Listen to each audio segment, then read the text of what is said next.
UFC 277, Julianna Peña versus Amanda Nunes 2.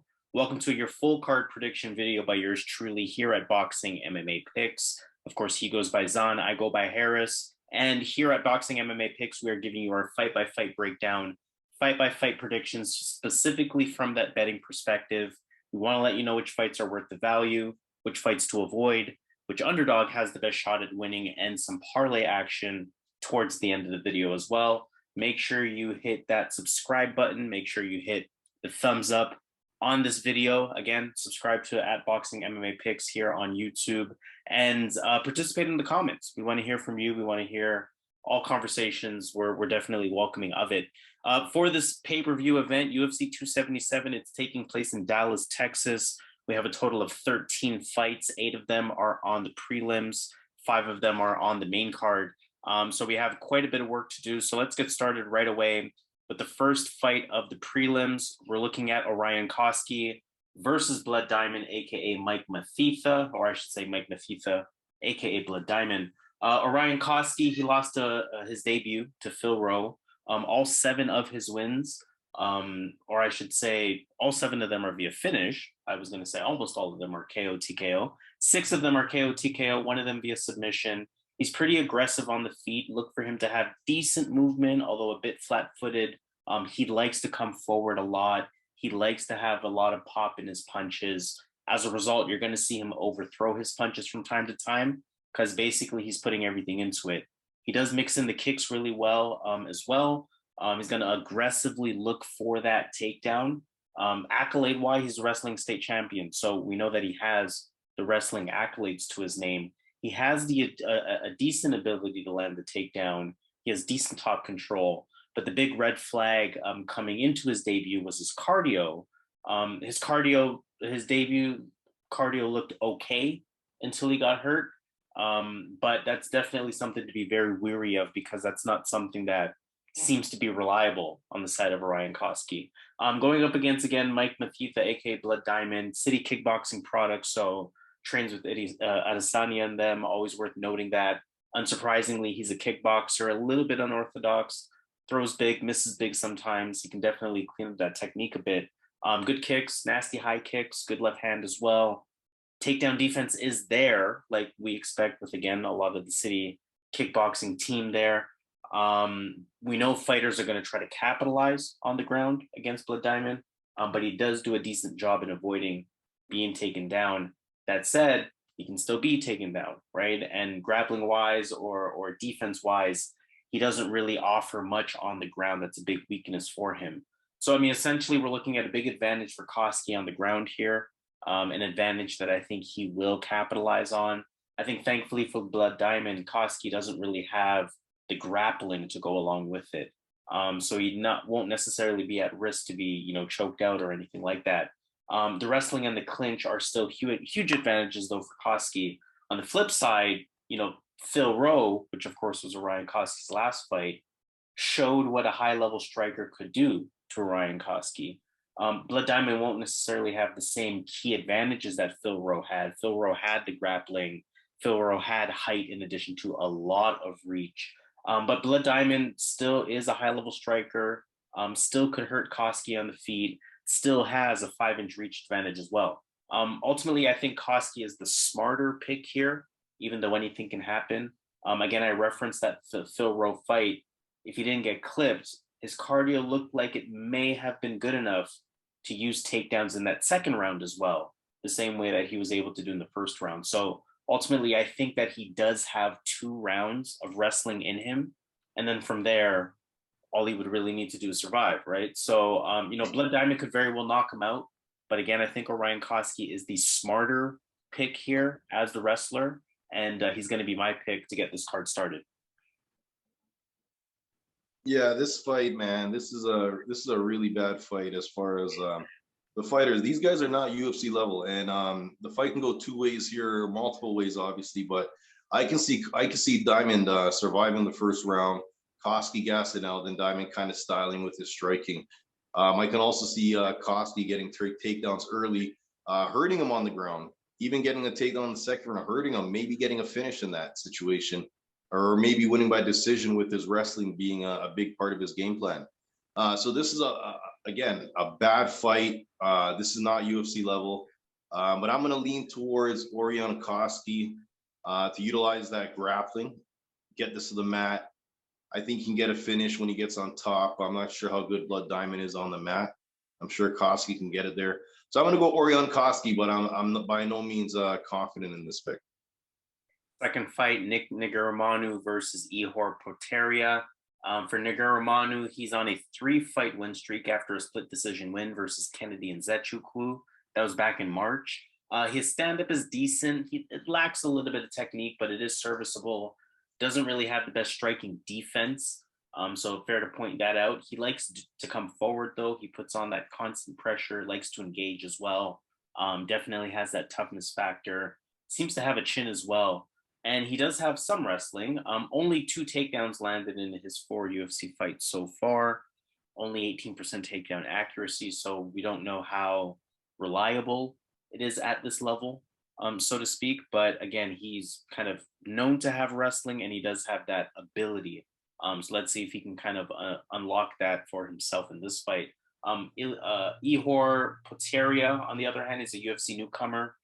He won in Dana White Contender Series back in September, so it's been a little while since his last fight. He's a southpaw, looks pretty comfortable on the feet. He has good hands. He has solid combinations. Definitely a finisher. 16 of his wins there, 19-20 wins.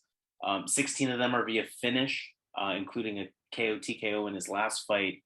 Bit of a padded record, though. We'll go through his fights in a little bit, but his game is still very unrefined in some ways. I've seen Potieria be taken down in the past. It'll be interesting to see if Negumereanu can actually land those takedowns again, because we know he has it in him, but we just haven't seen it at this level. So I'd be curious to see if he can land it in this fight versus a fighter who can go down. On the feet, I feel like Potieria can do well here. I think he's the better striker. I think he's the more effective striker. My pick will be for Ihor Potieria, or Potieria, I should say, despite the ground advantage that Negumereanu has. Because again, to that point, I just haven't seen him use it effectively as of yet in the UFC. So I can't rely on that, despite that being an advantage for him. But I will say, from a betting perspective, I think the fight should kind of be dog or pass from a betting perspective. I don't know why Ihor Potieria is as big of a favorite as he is here. If anything, it should be a pick 'em. But again, my pick will be Ihor Potieria, but probably betting wise, you might want a dog or pass. But again, just to confirm, I'm picking Ihor Potieria to win this fight. Yeah, this is another tricky fight we got. I'll be honest, man. Ihor Potieria has one of the most padded records in the history of MMA. This guy, usually when you see someone with 20 wins and say 1 loss, no loss, or 2 loss, you see at least 2 or 3 guys at least. But all there is that Lukas Sadolski from Contender Series that flopped that fight. Aside from that, he's fought a bunch of scrubs, right? So this is one of the biggest padded records I've seen. When I look at Negumereanu, he's been in there with tough guys.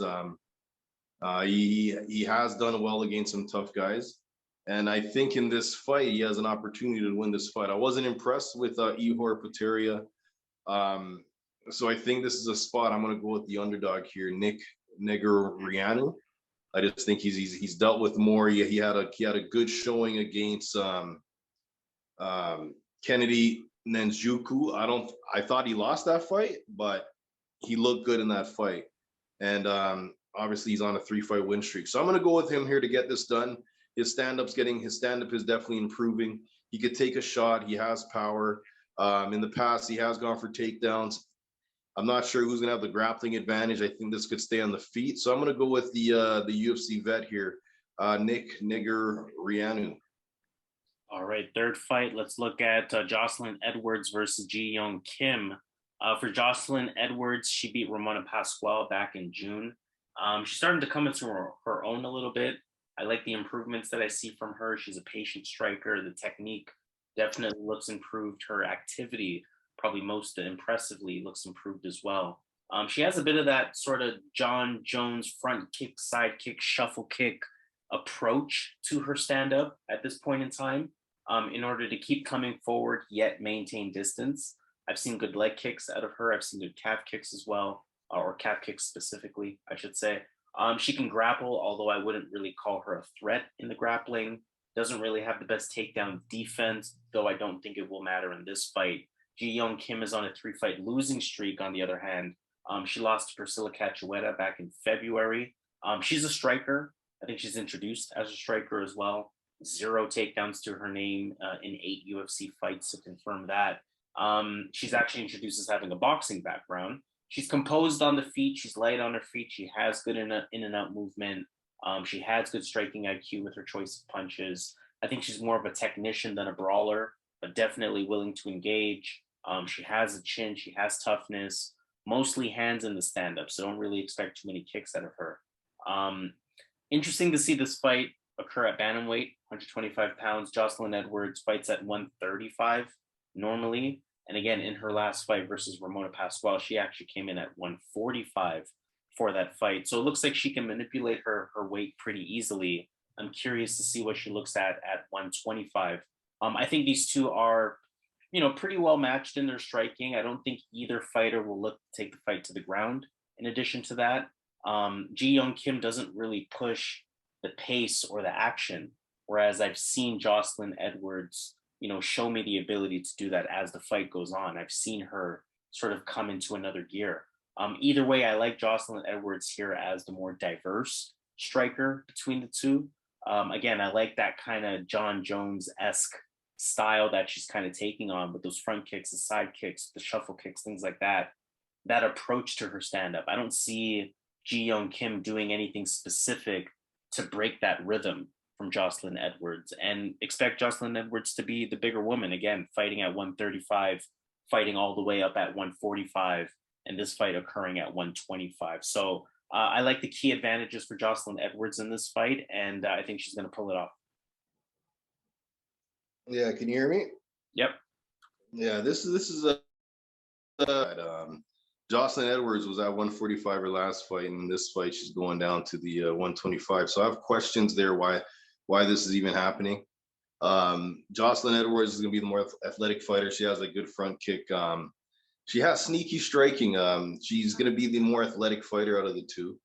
But I don't think grappling is going to be a big thing in this fight. I think this will be a stand-up fight. I like Yeon Kim here. I'll be quick to the point here. I like her in this spot. I think she has sharper boxing. I think she needs a win right now. And I think she can win 2 of these 3 rounds with her accurate striking. I'm not impressed with Joselyne Edwards striking in that first round versus in her last fight versus Ramona Pascual. She was in trouble, and Ramona Pascual is not a good fighter. And I think Yeon Kim is above Ramona Pascual.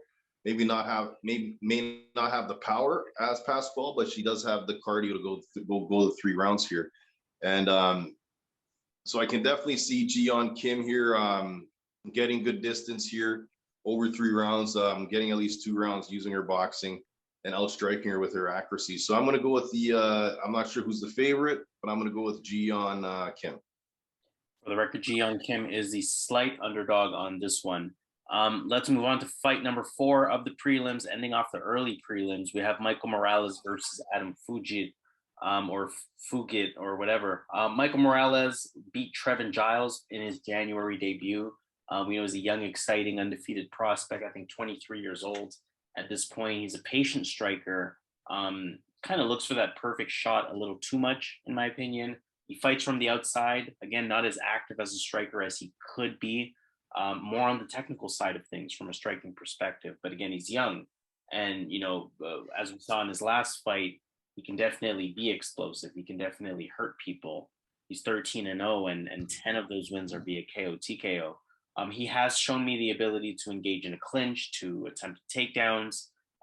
He has shown me some IQ there. Wouldn't call it a go-to strength necessarily, but it does look like something that is included in his overall game.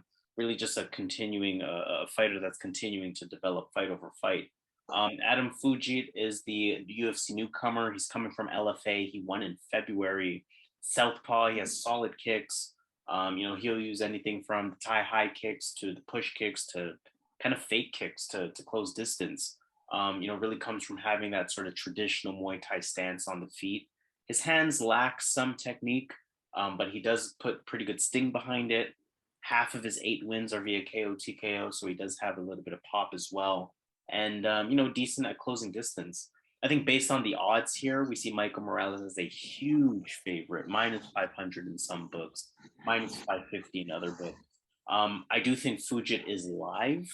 I do think he's game, but a few important factors that I'm considering, as a younger fighter, 23 years old versus 33 years old, I'm expecting Morales to be faster, more dynamic, more explosive when needed. And again, vastly improving fight over fight. And on the flip side, there isn't really one glaring advantage that I would give either fighter over the other. So again, important to note that as we see Michael Morales with a little bit of hype behind his name and as a huge favorite in this one. But again, ultimately, I see Morales as being the more effective and the less one-dimensional on the feet between these two here, being more explosive, being more dynamic, and potentially finishing this fight. But either way, finish or not, I do feel pretty good, all things considered, with Michael Morales winning this fight. Yeah, this Michael Morales, this guy has a high ceiling, like a much higher ceiling than Adam Fugitt. And I think in this fight, he could even get some takedowns in this fight if he wants to. He has a high level wrestling. He has a background in wrestling, and he's improving his striking. He's going to have a reach advantage, and he has really good straights, really good jab, really good straight punches. So he utilizes that full reach. I think he gets this done here, like the Tapology community, or 96%. So I'm going to go with Michael Morales here to get this done. He's still coming up, so he's not like, he might be a bit green in some areas, but I expect a lot of improvements here. I think he deals with Adam well here, and he wins a decision or gets a knockout. So I'm going to go Michael Morales to get the win here. Fight number 5, Drakkar Klose versus Rafa Garcia. For Drakkar, he beat Brandon Jenkins back in April. Pretty good stand-up, puts a lot of power into his punches. Good striking speed as well. He can definitely be explosive. He's got solid kicks as well, definitely willing to engage. He's usually the one pushing the pressure, usually the one pushing the pace as well.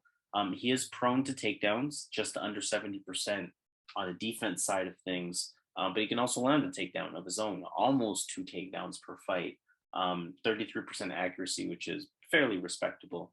Rafa Garcia, 2-fight win streak. He beat Jesse Ronson back in April. He has pretty good stand-up. His movement is pretty decent. Good reaction time, good counter striking, good fakes and feints, level changes as well. Has some pop as well. Solid combinations, very comfortable on the feet. He's physically strong despite his frame. He can definitely hold you against the cage if he's sort of using that attempt or using that game plan, I should say. He has good shoots for his takedowns. He can definitely attempt those takedowns and land them. A healthy 4 takedowns per fight at almost 50% accuracy. And to complete the ground game, he has 14 wins. 8 of them are via submission. So again, just kind of completing the overall fighter that Rafa Garcia is. Very close fight here. I can see Klose as being the guy coming forward. I can see him as being the bigger guy, the guy that hits harder. I can see Rafa Garcia effectively fighting from the outside, effectively finding those counter-punching opportunities. I can see either person landing the takedown, but I can see Rafa Garcia effectively implementing it as part of his game plan a little bit more intentionally.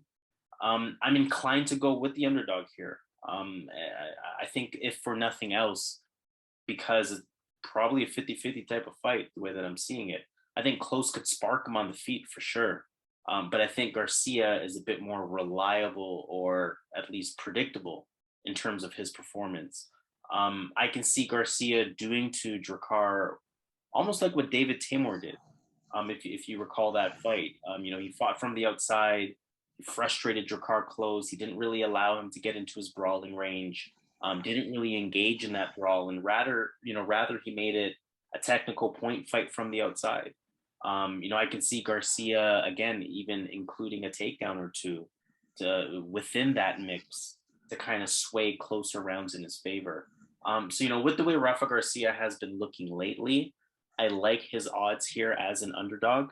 And Drakkar Klose, just he can win, but it seems to be more of a I would have to knock him out type of win. Whereas Garcia, I think, can win on points. So I'm looking at the underdog here. Rafa Garcia is my pick.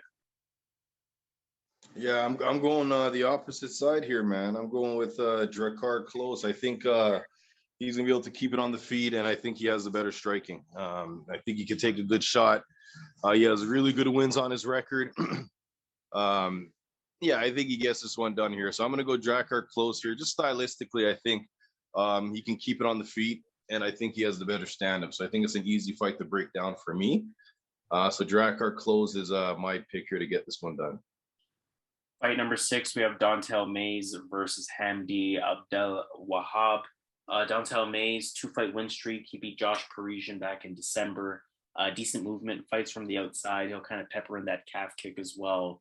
Good long jab, good push kick. He has an 81-inch reach. Definitely going to have a huge reach advantage in this fight. Expect him to be more of a technical point fighter, not really a brawler. In that Josh Parisian fight, he definitely showed me something different. Sort of an additional layer to his game. He went for the clinch, landed numerous takedowns. His positioning looked good. Granted, it was against a guy with no takedown defense, Josh Parisian, but nonetheless, he proactively implemented that style.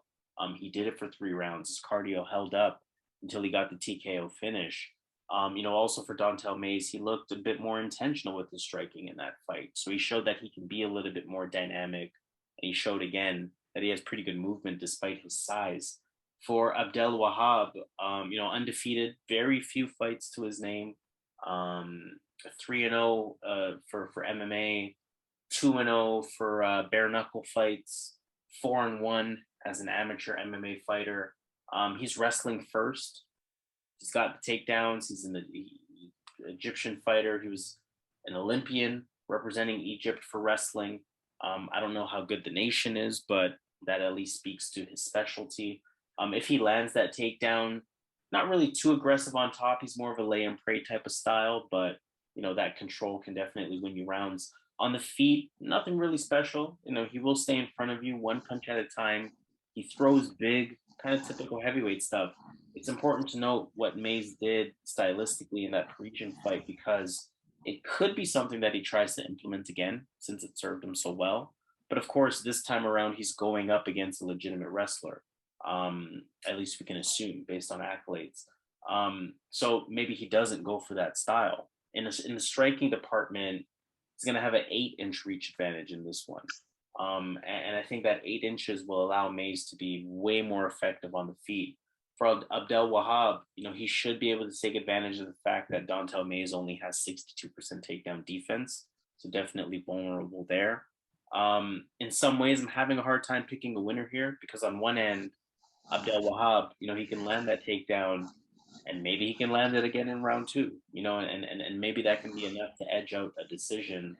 On the other hand, Don'Tale Mayes might be able to land a takedown or 2 in his own right.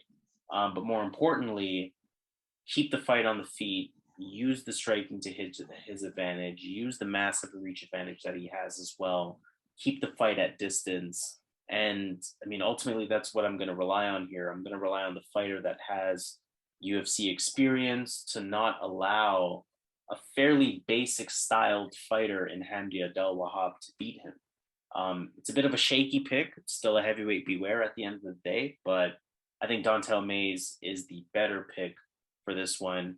We don't know how legitimate Hamdy Abdelwahab is. He hasn't fought anyone.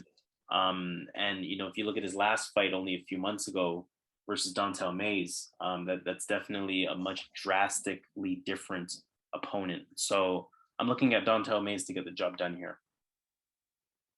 Yeah, this is I like this fight actually. some heavyweight action. Hamdy Abdelwahab. I'm not sure how he's even in the UFC with a record like this. He has like 3 fights, and he's in the UFC. So I'm not sure what the story is behind this. Who he knows? Is the UFC setting him up to win? I'm not sure, but the wrestling, he is a Olympian on the Egypt team, but he doesn't really utilize his wrestling, and that tells me when I see fighters that have a legit path as far as like a wrestling background or another grappling background, and they don't use it and they want to strike, people are thinking these guys are falling in love with their striking.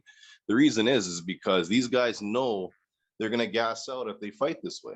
Like it's common knowledge for grapplers to know what grappling takes out of them. So if a grappler that has, listen, these guys get win bonuses.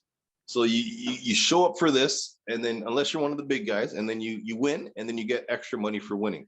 So if you have a wrestling advantage, a lot of fighters don't utilize this because they're gonna gas out. So I don't think he's gonna utilize his wrestling here. If he does, I think he's gonna gas out. Mays has shown a lot of improvements. I think he made a switch of gyms lately in his last couple of fights. He has some good wins on his record. Roque Martinez, Josh Parisian. Hamdy, I'm not really impressed with here. His stand-up is very sloppy. If he gets a takedown, he's not really good on top. And again, the reason I think he doesn't utilize wrestling in most of his fights is because he stands with you, is because I think he's going to gas out. So I think Dontel Mays gets this done. He's a vet here, man, and he's fighting a guy that's a rookie that has fought nobody. And Dontel Mays, again, one big thing in this fight is going to be the size. I don't think Hamdy is 6'2" or 6'3" or whatever they list him at. I think he's around 6'1", 6 foot, 5'11" even. Like I think Dontel Mays at 6'6", he's gonna have a big size advantage. I think his height is fake, and I think the size difference is gonna be more pronounced. So I'm gonna go Dontel Mays here. Keep it on the feet here and style on him. I think he's the much better striker. So I'm gonna go Dontel Mays here to get it done. Moving on to fight number 7, we have Drew Dober taking on Rafael Alves. Drew Dober, he had that, of course, come from behind victory over Terrence McKinney. That was back in March. Decent on the feet, southpaw in his stance, good pressure. He'll control center. He'll look, to kind of press the action forward as well. Decent combinations. He's going to keep it on the feet, only 0.8 takedowns per fight, 17% accuracy. Good power. His last 4 wins are via KO, TKO. Even in his loss versus Brad Riddell, he had Brad Riddell seriously hurt on the feet in that first round. Just 53% takedown defense won't really matter in this fight, but something to keep note of. He does slow down as the fight goes on. Otherwise, solid competition for anyone and can't be taken lightly. In his last fight, he showed his toughness, his heart, his will to continue, and again, come from behind for that TKO victory. Rafael Alves, on the other hand, beat Mark Jacasey in his last fight back in November. He has power. He can switch stance. I like his kicks. Throws a lot into them. I like his boxing as well. He's very explosive at times. He'll rush in with the constant strikes. Otherwise, he's oftentimes fighting from the outside, staying pretty composed, staying pretty technical. Also, I like his guillotine specifically. He can come out of nowhere, and it's definitely a tight one, like we saw in his last fight. Good close fight here. I think both of these guys are pretty solid on the feet. Drew Dober has the slightly better wrestling, in my opinion. Rafael Alves definitely has the better grappling. What makes this fight dangerous if you're on the side of Drew Dober is that you look at first of all, you look at both of these guys, double-digit losses. That tells you anything can happen. But you look at Drew Dober's 11 losses, at least 4 of them are via submission. So that tells me that he leaves himself exposed in some ways. And again, Rafael Alves can definitely lock in that guillotine. That said, Alves, in my opinion, really only has that guillotine chance of winning, in my eyes. I think Drew Dober is just a lot more effective on the feet. Again, he's constantly coming forward rather than just kind of having those explosion moments the way that Alves does. We know that Drew Dober can take a punch. We know that Alves can knock out anyone, right? But I think Drew Dober can avoid and or survive the power threat. And again, neither guy actively takes the fight to the ground. So I am expecting this to stay on the feet. Again, I think outside of getting caught in a guillotine, which could very well happen, I have Drew Dober here in kind of funny enough, what could be a close fight, but a 30-27 fight for Drew Dober at the same time. So I like Drew Dober here. I think he's going to get the job done. Yeah, this is a tough fight. I was going back and forth, man, and I know Rafa Alves has a good first round, and can you hear me? Yep. Okay, so I know Rafa Alves has that good first round, and Dober is hard to put away. This guy has a good chin. I was going back and forth. Hardest fight on the card. I wouldn't recommend betting this fight. Just off what I feel is going to happen, I think somehow Rafael Alves gets the win here. So I'm going to go with Rafael Alves. I'm not confident in this pick at all because Drew Dober, as the fight goes on, has better cardio than Rafael Alves. Now I'm going to do a switch, man. I'm going Drew Dober. Here's what's going to happen. He survives the first round, and as the fight goes on, Drew Dober should come back and win this fight. I think Alves is going to have a good first round. But again, this is a hard fight for me because both of these guys are dangerous fighters. But I'm going to lean slightly towards Drew Dober. But again, I think Rafael Alves is good value as an underdog in this spot. All right, so let's move on to the final fight of the prelims. We have Alex Morono versus Matthew Semelsberger. Alex Morono's on a 3-fight win streak at this point. He beat Mickey Gall back in December. Solid boxing, good overhand right. Has some pop in his punches. Again, a solid jab, solid combinations. He can clinch against the cage. Good elbows coming out. Has some takedown ability, though he doesn't really show that. He has some grappling ability as well. I don't love his striking defense. He can definitely get wild at times. He can leave himself open at times. He lacks that technique sometimes, and decent counterpuncher, albeit.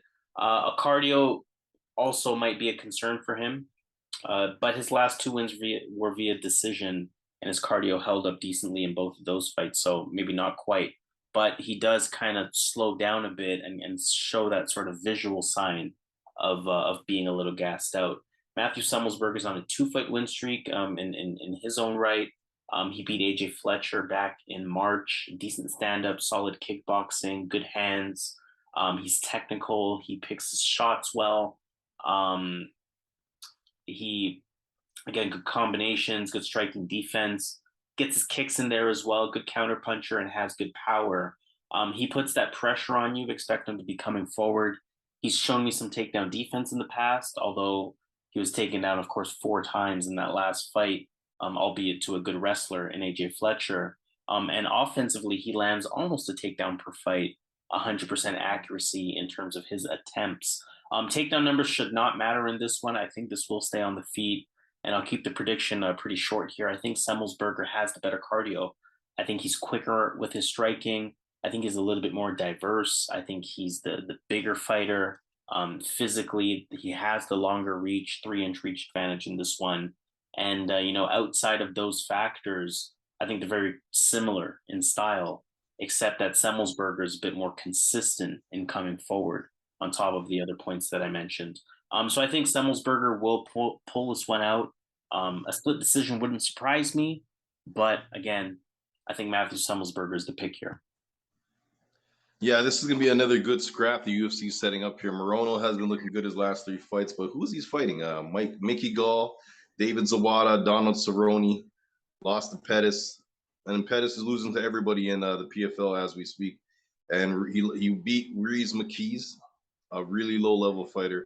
Got crushed by Chaos Williams, beat Max Griffin, Zach Otto. So Max Griffin is a good win out of all those wins he got. But that Max Griffin was back in 2019. So a lot of these wins he's getting, he's looking good, but he's fighting guys that are inferior to him. Alex Morono is a dangerous fighter, good stand-up, good jiu-jitsu. Doesn't have the best wrestling here. This is a spot Matt Semelsberger can exploit because Matt does have some takedowns, and I think he can kind of dictate the wrestling if they do wrestle. If they don't wrestle, if Matt doesn't go for the takedowns, I see a striking match. The athleticism on Semelsberger's side is blatant. And I think that could be a factor here. So I'm going to go with Matt Semelsberger here in this spot here. I think he has the power in this spot. He's definitely improving. Morono's been around for a bit, kind of a gatekeeper at this point. If you can't beat Morono, you might have to think about your career or go to Bellator or PFL, right? So, but Semelsberger has been looking good in his last fight against AJ Fletcher. That's a good win. And AJ Fletcher is one of those crazy guys. Good wrestling, good power, really strong, kind of like a Sean Shirk built. And he dealt with adversity and won that fight. And that was a really, really good win. So I'm going to go with Semelsberger in this spot here. I think this is going to be an easier fight than AJ Fletcher. For Semelsberger, styles make fights. I think Semelsberger gets it done, lands it, gets a knockout in this fight. All right, let's make our way to the main card. 5 fights on the main card. Fight number 1 is going to be Magomed Ankalaev versus Anthony Smith. Ankalaev beat Thiago Santos back in March. Combat sambo style, although much more on the striking side of things, as opposed to the wrestling side of things. He's a southpaw on the feet, really high-level striker, good movement, great IQ. He cuts the ring off well. He has that good constant pressure. He does a really good job at controlling center of the octagon. Good jab to go along with that, good counter punching, good timing, clean combinations. Again, really just a high-level style of boxing for the UFC, and really just a high-level striker in general. Have to respect the power. 8 of his 17 wins are via KO TKO, so definitely has some power as well. Good takedown defense, and from a wrestling perspective, still just over 1 takedown per fight. Not really a smothering wrestler, but we know that he definitely has it when he chooses to do so. Going up against Anthony Smith, who beat Ryan Spann back in September, and who's on a 3-fight win streak now at this point and finds himself right back at the top of the division. Expect a lot of lateral movement around the octagon. He fights from distance, a lot of level changes. He has a decent right hand. He's going to use that jab effectively as well. Probably has a longer reach advantage than the 1-inch would state here. Stiff, long, accurate jab. We know that grappling and jiu-jitsu is going to be his specialty, but doesn't really seem to prioritize getting off of his back if his opponent is on top. So if Ankalaev lands the takedown, I can expect Ankalaev to have a lot of control time. Not really the best in terms of striking defense. I think a lot about that front leg that stays exposed to leg kicks that a lot of fighters have used against him. But I don't even necessarily need to go into all of that detail. I'll keep it pretty short. I'm Magomed Ankalaev all the way here. I actually think Magomed Ankalaev is probably the best light heavyweight in the division. And he's going to be my pick over almost anyone else, right? So I will admit to some bias there. That said, Anthony Smith is always a tough out. We know that he's always game, but his chance, I think Ankalaev is better on the feet. I think Ankalaev is better with the wrestling. And although Smith may be the better grappler, I don't think that will be of concern to Magomed Ankalaev. Although we saw what Thing did, the grappler, Paul Craig. So you never really know. But nonetheless, Magomed Ankalaev, he's going to be my pick. I think he's a big favorite for a reason. Yeah, Ankalaev all day, man. This guy's gonna kill this guy. When you really break down Anthony Smith's last performances, he beat Ryan Spann, Jamie Crude, and Devin Clark. Wow, right? And then he lost to Alexander Rakic, Glover Teixeira, and then he beat Alexander Gustafsson after getting beaten from pillar to post for 3 rounds or 4 rounds. And then he was able to get he kind of took a seat on his back and choked him out in the 4th round, right? So this guy, man, this guy's been getting crushed unless he fights Ultimate Fighter guys or Contender Series guys. So I don't think he has a shot here, man. I think Magomed makes easy work of this guy, does whatever he wants, man. Takedown, striking. And it's not like Anthony Smith has that Anthony Johnson type power that, again, he can knock you out. He has done it, but he doesn't have that power, that one-shot kill like that he can depend on. Again, everybody has that punch if they land it at the right time. But this guy doesn't have that punch unless he lands it at the right time. So Ankalaev all day, beats him how he wants, man. I agree with Harris. This guy's going to be he's probably the best light heavyweight in the world, right? And we just don't know it yet. So I'm gonna go Magomed Ankalaev to get this one done. Second fight of the main card, Alexandre Pantoja versus Alex Perez. For Pantoja, 2-fight win streak. Hasn't competed since August of last year, though. That's when he beat Brandon Royval. Kickboxing, almost Thai type of stand-up, marches forward often. He is a bit flat-footed, but that plays into that Muay Thai type of style that he has on the feet. He throws one strike at a time, but he'll definitely diversify his strikes. Throws a lot into it. He's good at controlling center of the octagon. He's going to look for grappling, body lock opportunities. He's pretty aggressive off of his back. He has a lot of submission attempts to his name. High-level grappler like we saw in that Brandon Royval fight last year. And, he's a decent wrestler, landing just over a takedown per fight at almost 40% accuracy. Really the thing with Alexandre Pantoja, really just a good high-level overall fighter here. Alex Perez, on the other hand, hasn't competed since losing to the champ at the time and the champ now, Deiveson Figueiredo. That was back in November 2020.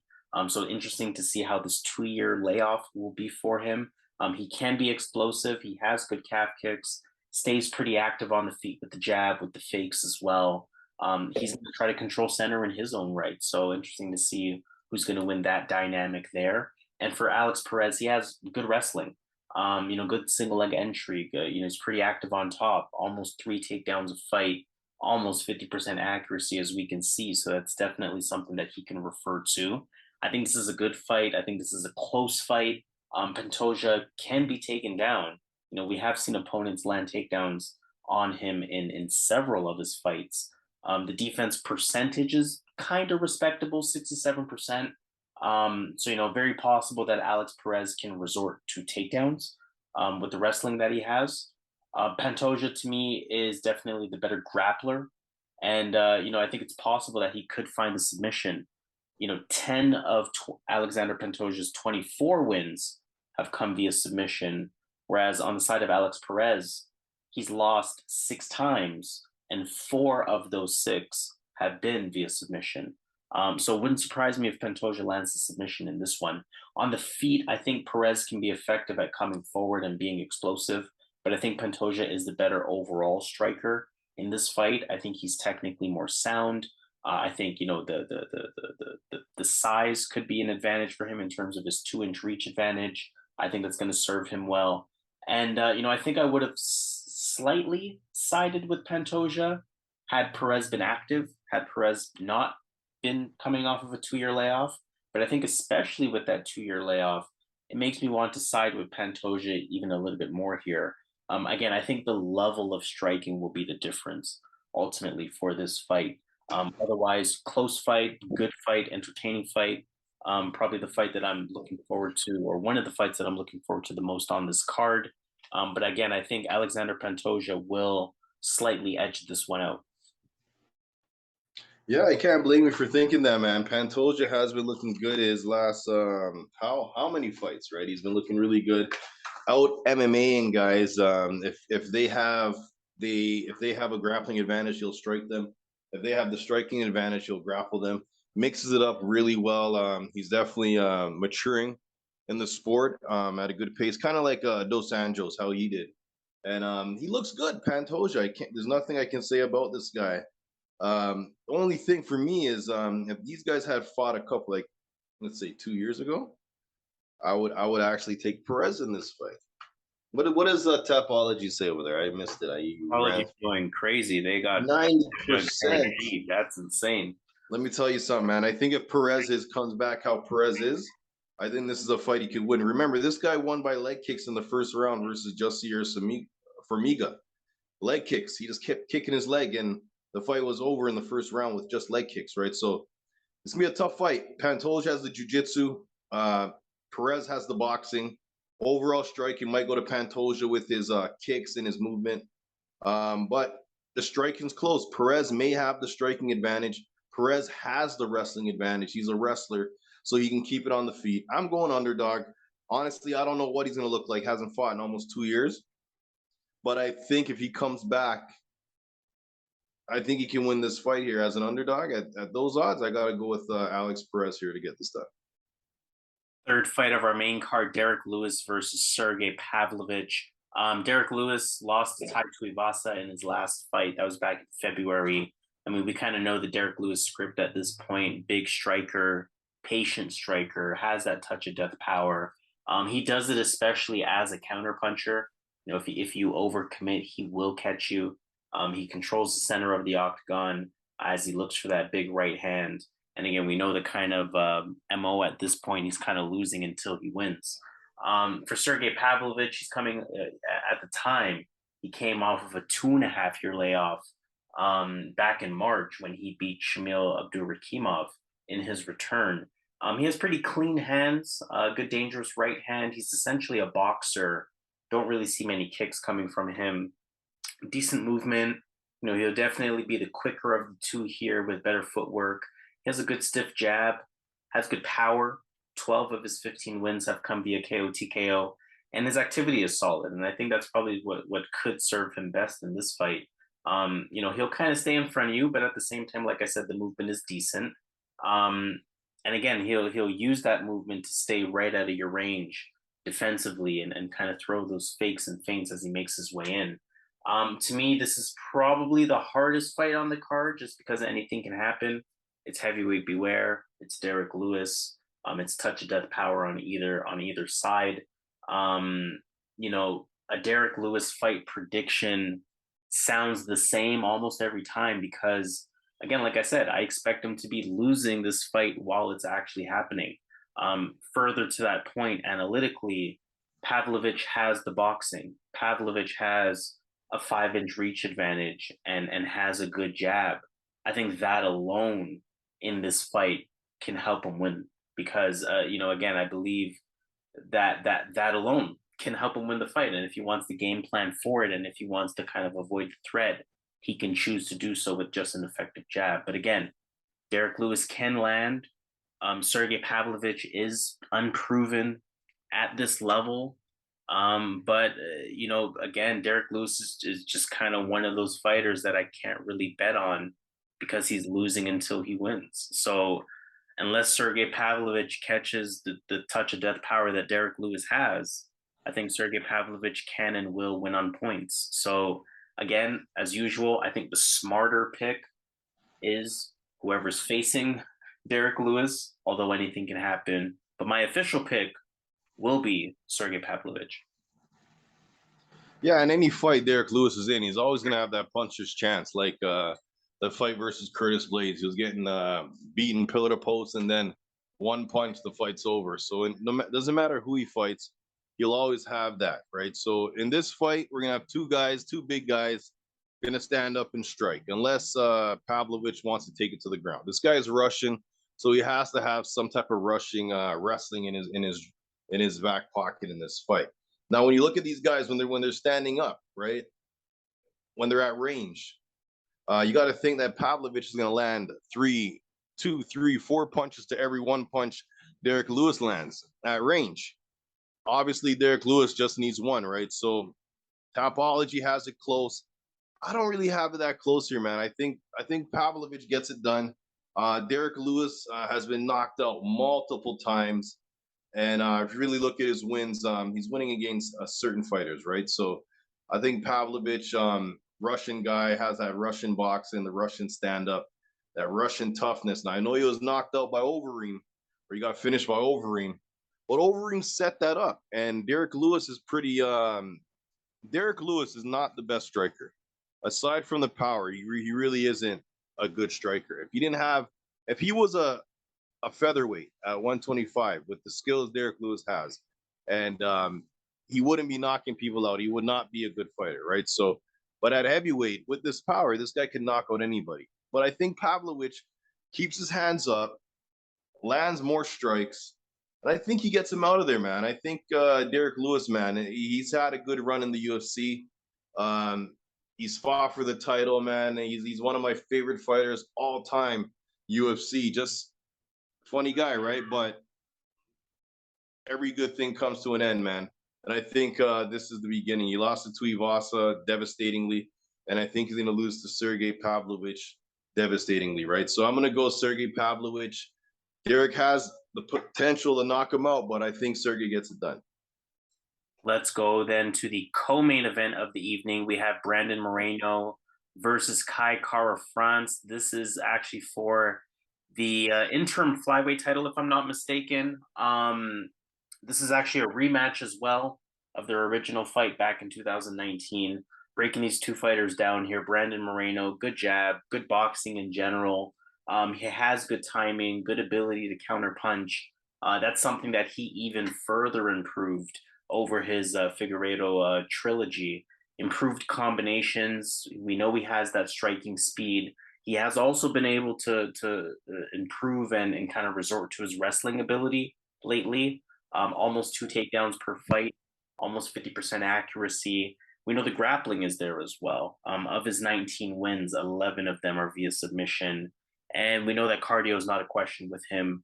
5-round cardio, not worried about him slowing down. I mean, this is definitely a championship level fighter in Brandon Moreno. Coming up against Kai Kara-France, who's had a little bit of momentum behind his name over a 3-fight winning streak after he beat the formerly undefeated Askar Askarov back in March. Active movement on the feet, a lot of in and out, a lot of fakes and feints, good level changes as well. He's a good striker. He's a diverse striker. City kickboxing product. So again, no surprise there. He has that tendency still to kind of swing big, miss big, but especially during this winning streak that he's been on, his precision, his punch IQ, these are things that's looked a lot better. You know, he's looked a lot more focused. He's looked a lot more methodical, intentional, things like that. Good power still. 12 of his 24, 25 wins are via KO, TKO. Don't expect him to land a takedown. He's very much going to keep this fight on the feet. I think this is a very close fight, right? I think their styles of striking are a bit similar here. I think their approaches in the stand-up are a bit similar as well. So I am expecting this to be very much a tit-for-tat type of fight. Their first fight is very relevant here, but they've also both vastly improved since that first fight back in 2019. And funny enough, I think stylistically, I'm envisioning a very similar fight to how that early part of their first fight went. The key factor in that first fight, granted, it was a prelim event, granted, it was a 3-round fight, but the key thing in that fight was that Kai Kara-France started to gas out kind of midway through the second. Not in terms of being completely gassed out, but in terms of now being a step too slow. Moreno kind of picked up that confidence, picked up that pressure, and kind of started to pull away over the second half of that fight. So again, interesting to see some of the improvements that Kai Kara-France has made. I can see him having much better cardio in this fight, much better pace, much better confidence. I can see Kai Kara-France picking his spots better. Don't forget, there were a few consecutive minutes in that first fight where Kai Kara-France was flat out the better striker. An improved Kai Kara-France is by way of the improved cardio, which is key for this fight, the improved control, the improved IQ, the improved confidence, which are all keys for this fight.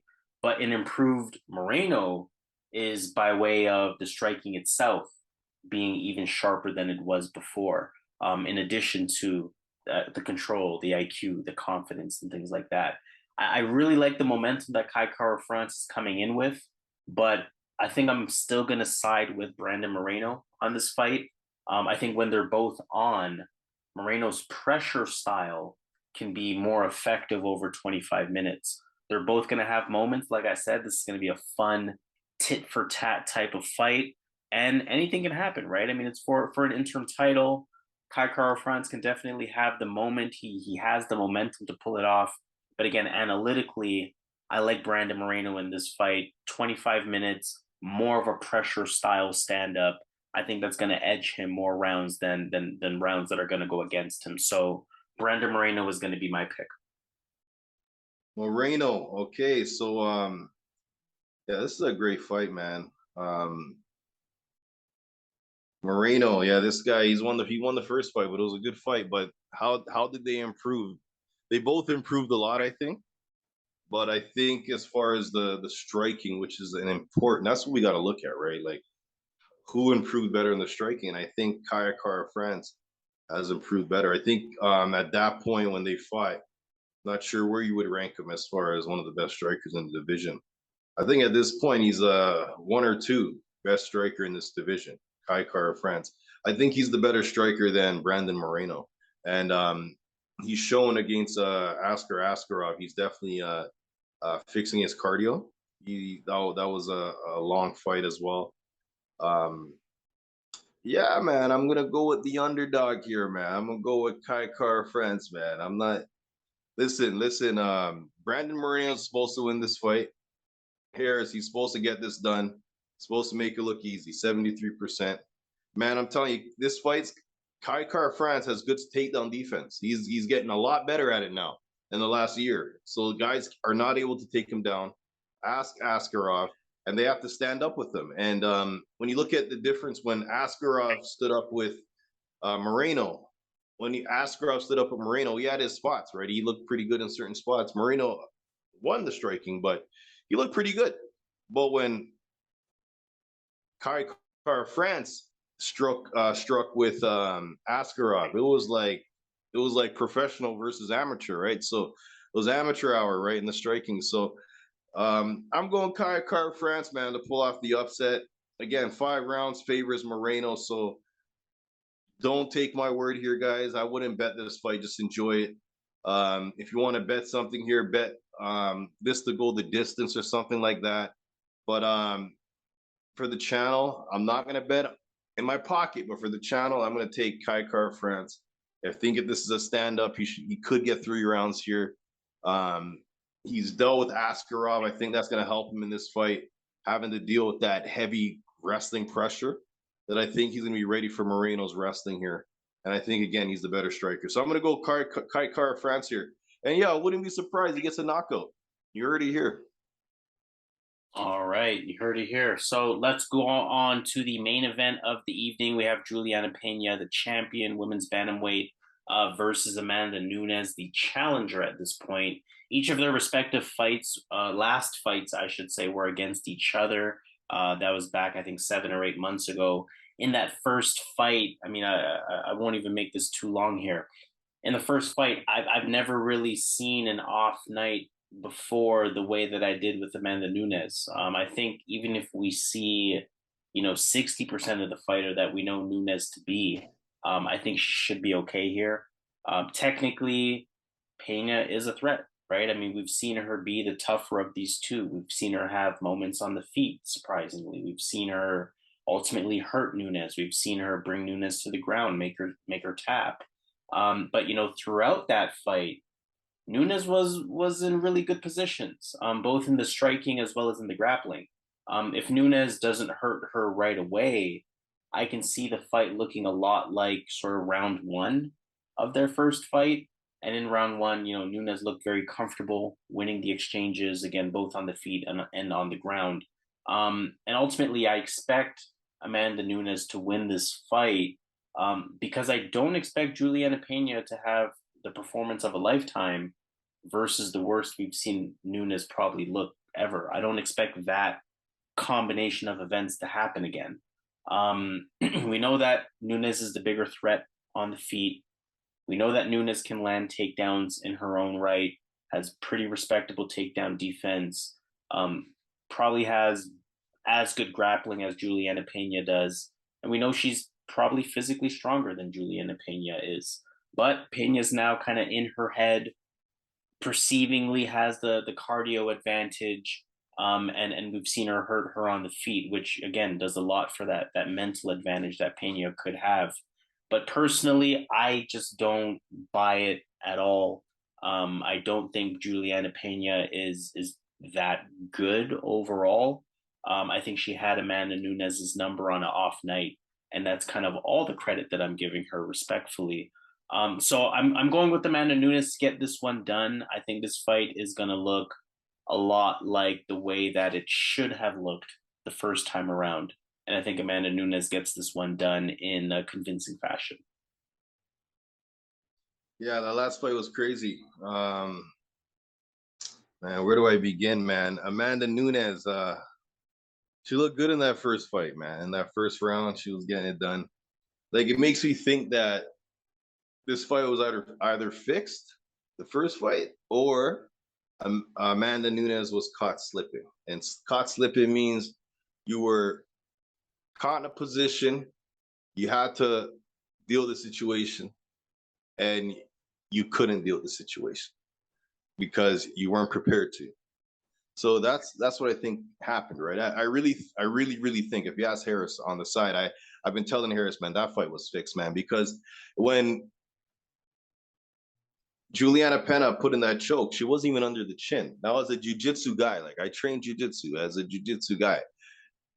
Why are you tapping out? Like watch that fight again. And once Julianna didn't even have it locked in. So even if you had the choke, she didn't have your body controlled. So you can get out of that. You know what I'm saying? So right there, as a guy that really watches jiu-jitsu, that follows jiu-jitsu, watches a lot of jiu-jitsu tournaments, it's a bit fish if you watch the ending of that fight. But I'm not going to call conspiracy. I'm not going to say it's fixed. I got no proof, but something's up with that, right? So let's go to the prediction. I'm going with Amanda Nunes to get this one done. She has that first fight to kind of realize what went wrong. For example, when she got her down, knocked her down with a jab, I think it was. Harris, was it a jab in that first round? I don't remember the exact punch. Okay, but I think she got her down. I think it was a jab. But she went down with her and played grappling with her, tried to finish her on the ground, right? I think learning from that fight, she might just say, stand back up, let's go, and then put her down again. I think this is going to be a different fight. A lot of things that happened in the first fight, Amanda's going to be able to utilize for this fight. She's going to have the striking advantage. And I don't think this fight's going to be fixed, man. So I'm going to go with Amanda Nunes here to get her belt back. I think when she fixed the fight, I think she knew she was getting a rematch. Listen, I could be talking a bunch of garbage, but that fight was fishy, man. So don't hate on me in the comments, but I'm gonna go with Amanda Nunes here. I think she gets it done. I think she keeps it on the feet, gets the knockout, and puts away Peña. All right, so let's take it to Vegas. Let's see what we're looking at in terms of the fights here. Starting with our usual underdog pick of the night, or sort of underdog that you feel has the best shot at winning. I'll let you know who they are very quickly. Blood Diamond, Nikolai Negumereanu, Yeon Kim, Adam Fugitt, Rafa Garcia, Hamdy Abdelwahab, Rafael Alves, Alex Morono, Anthony Smith, Alex Perez, Derrick Lewis, Kai Kara France, and Julianna Peña. All right, man. Let's go underdog wise. Let me go with Nick Negumereanu. All right, so Nick Negumereanu, plus 100, so close fight, but still an underdog. Probably has. You know what? Sorry, Harris. I know you don't like this, man. Yo, put a Kai Kara France. I want it to be an important fight for the underdogs. I'm gonna go Kai Kara France. All right, so let's change it up. Kai Kara France plus 180. Again, good value there. You heard the reasons why. So Kai Kara France is going to be your pick there. In terms of my underdog pick that I feel has the best shot at winning, I'm going to side with Rafa Garcia. I like the way he's looked over his last couple of fights. And in terms of some parlay action or favorite picks, which couple of fights are you looking at? All right, I'm looking at Drakkar Klose. Okay, before I start, I'm gonna state this is a really hard card. So be careful, guys, this weekend, right? This is a really tough card, so be careful what you bet. I like Drakkar Klose. I like Magomed Ankalaev and Dontel Mays. Now, Dontel Mays is a risky one, right? But I just don't believe Hamdy Abdelwahab is an actual UFC fighter. Okay, so those three fights, 2.82 on the betting lines. That means $100 will get you a total return of 282 for our bigger bettors. $250 will get you a total return of 707. Doubling down on the point of this being a very difficult card. So for my sort of favorite ticket. I want to stay very safe on this one. I want to ride with Amanda Nunes, Magomed Ankalaev, and Michael Morales. I know it sounds nuts. It's pretty much the three biggest favorites on the card, but sometimes you got to go for the win rather than the greed. This one will pay just under a double up, so this is not the most attractive payout, but nonetheless, $100 will return $190, and for our bigger bettors, $250 will return $477. So officially signing off on that note. Again, make sure you subscribe to the channel. Here at Boxing MMA Picks, make sure you press the thumbs up on this video. And most importantly, we want to hear from you in the comments. But again, this has been UFC 277, Julianna Peña versus Amanda Nunes. Full card prediction video by yours truly here at Boxing MMA Picks. He goes by Zan, I go by Harris. And in our usual fashion, let's get this moving. Let's do it.